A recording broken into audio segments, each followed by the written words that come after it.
गर्मियों की वह एक खुशनुमा और सुहानी सुबह थी। भैया ऑफिस के एक बेहद ज़रूरी प्रोजेक्ट के सिलसिले में 2 दिनों के लिए शहर से बाहर गए हुए थे। इस बड़े से घर में सिर्फ मैं और मेरी अंजलि भाभी ही थे। अंजलि भाभी ने मुझे दे दिया था जो मुझे चाहिए था। आइए पूरी कहानी बताती हूँ। वीडियो को अंत तक देखिएगा। भाभी स्वभाव से जितनी शांत, शालीन और संस्कारी थीं, उनकी आंखों में उतनी ही एक अजीब सी मासूम शरारत हमेशा छिपी रहती थी। उनकी उम्र मुझसे बस 2-3 साल ही ज्यादा होगी, इसलिए हमारे बीच देवर भाभी से ज्यादा एक अच्छे और गहरे दोस्तों जैसा रिश्ता था। मैं सुबह देर से सोकर उठा और अपनी आंखें मलता हुआ सीधे किचन की तरफ चला गया, जहां से अदरक और इलायची वाली चाय की बेहतरीन खुशबू आ रही थी।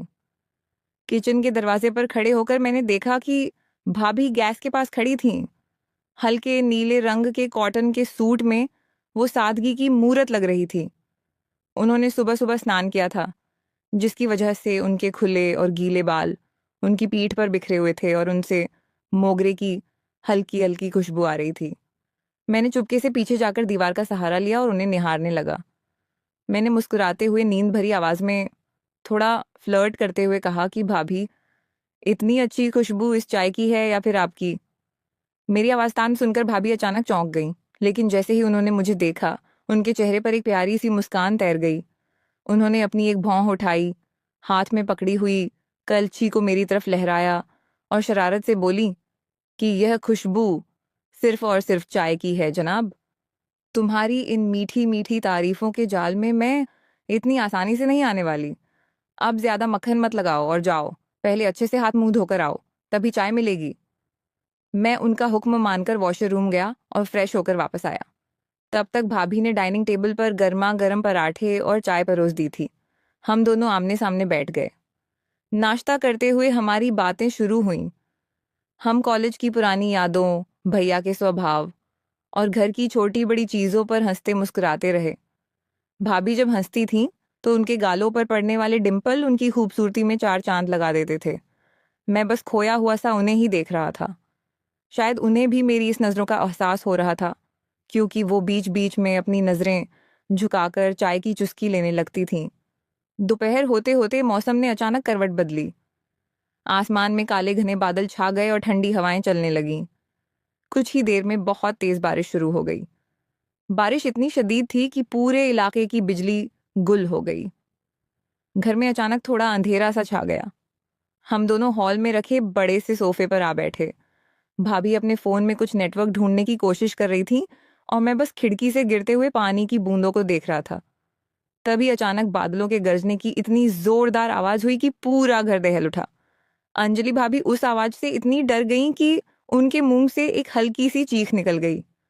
वो झटके से मेरी तरफ खिसक आईं और अनजाने में ही सही, उन्होंने मेरा दाहिना हाथ अपने दोनों हाथों से बेहद मजबूती से पकड़ लिया। उनका हाथ डर के मारे एकदम ठंडा पड़ चुका था। जैसे ही उनकी हथेलियों का स्पर्श मेरी त्वचा से हुआ, मेरे दिल की धड़कनें अचानक बुलेट ट्रेन की रफ्तार से दौड़ने लगीं। कमरे की उस मध्यम रोशनी में मैंने उनकी तरफ देखा। वो डरकर अपनी आंखें बंद किए हुए थीं। मैंने अपने दूसरे हाथ से उनके ठंडे पड़ चुके हाथों को हल्के से सहलाया, उन्हें गर्मी देने की कोशिश की और बेहद सधे हुए लहजे में कहा कि डरिए मत भाभी, जब तक मैं आपके साथ हूं आपको कुछ नहीं होगा। मेरी बात सुनकर उन्होंने अपनी लंबी और घनी पलकें धीरे से उठाईं और सीधे मेरी आंखों में झांका। उस एक पल के लिए हमारे बीच एक ऐसी गहरी और रूहानी खामोशी छा गई जिसे शब्दों में बयां करना नामुमकिन था। उस खामोशी में बहुत कुछ ऐसा था जो बिना कहे ही हम दोनों समझ रहे थे। भाभी ने अपना हाथ मेरे हाथ से हटाया नहीं, बल्कि उन्होंने अपनी पकड़ को थोड़ा और सुरक्षित महसूस करते हुए ढीला कर दिया, लेकिन अलग नहीं हुई। हम दोनों काफी देर तक वैसे ही बैठे रहे। बस एक दूसरे के सांसों की आवाज और बाहर होती बारिश का शोर सुनाई दे रहा था। शाम के वक्त जब बारिश थोड़ी धीमी हुई, तो हवाओं में एक गजब की ठंडक और ताजगी घुल चुकी थी। भाभी ने कहा कि चलो बालकनी में चलते हैं, यहाँ अंदर बहुत उमस हो रही है। हम दोनों बालकनी में आकर रेलिंग के सहारे खड़े हो गए।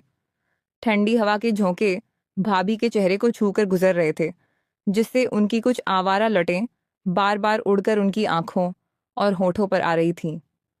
वो बार बार उन्हें हटाने की कोशिश कर रही थीं। उन्होंने एक ठंडी सांस ली और थोड़ा सा शिकायत भरे लहजे में कहा कि तुम्हारे भैया तो कभी इस खूबसूरत मौसम को एंजॉय ही नहीं करते। जब देखो तब बस ऑफिस, फाइल्स और काम काम। उनके पास तो इस मौसम को देखने का वक्त ही नहीं है। उनकी बातें सुनकर मेरे दिल में एक अजीब सी हलचल हुई। मैंने उनकी तरफ कदम बढ़ाया। हमारे बीच की दूरी अब ना के बराबर थी। मैंने बेहद धीमे और रूमानी लहजे में कहा कि तो क्या हुआ भाभी, अगर भैया यहाँ नहीं है तो आपका ये सबसे अच्छा दोस्त और देवर तो हमेशा आपके पास है ना। ये कहते हुए मैंने अपने हाथ को धीरे से आगे बढ़ाया और अपनी उंगलियों से उनके चेहरे पर आ रही उन रेशमी बालों की लटों को सहलाते हुए उनके कान के पीछे कर दिया। इस प्रक्रिया में मेरी उंगलियों का पोर उनके मखमली और गर्म गाल को छूते हुए गुजरा। वो स्पर्श इतना जादुई था कि भाभी के पूरे बदन में एक सिहरन दौड़ गई और उनका गोरा चेहरा शर्माकर एकदम गुलाबी हो गया। उन्होंने विरोध नहीं किया, बल्कि अपनी आंखें पूरी तरह से बंद कर लीं और एक गहरी, सुकून भरी सांस ली।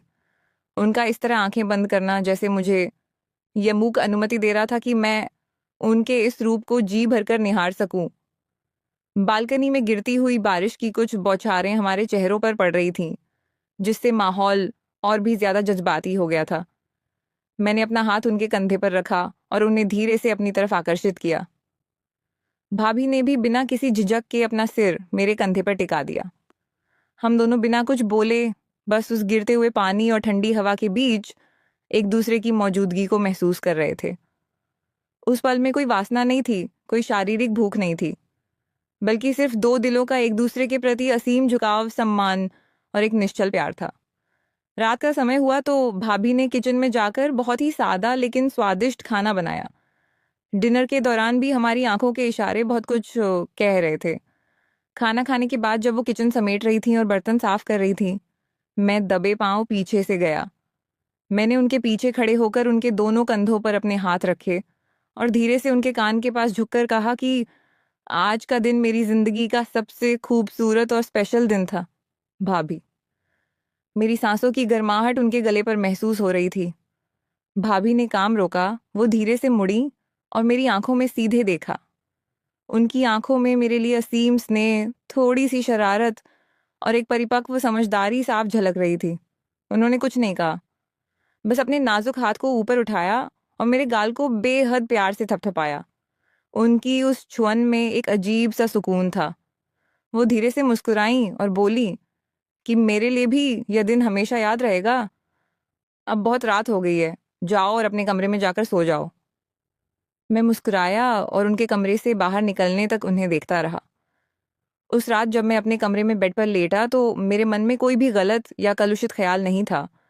मेरे दिल में बस एक बेहद मीठा, पवित्र और रूमानी एहसास था कि दुनिया में कुछ रिश्ते किसी तय दायरे या नाम के मोहताज नहीं होते। वो बस अपनी सादगी और एहसासों की वजह से ही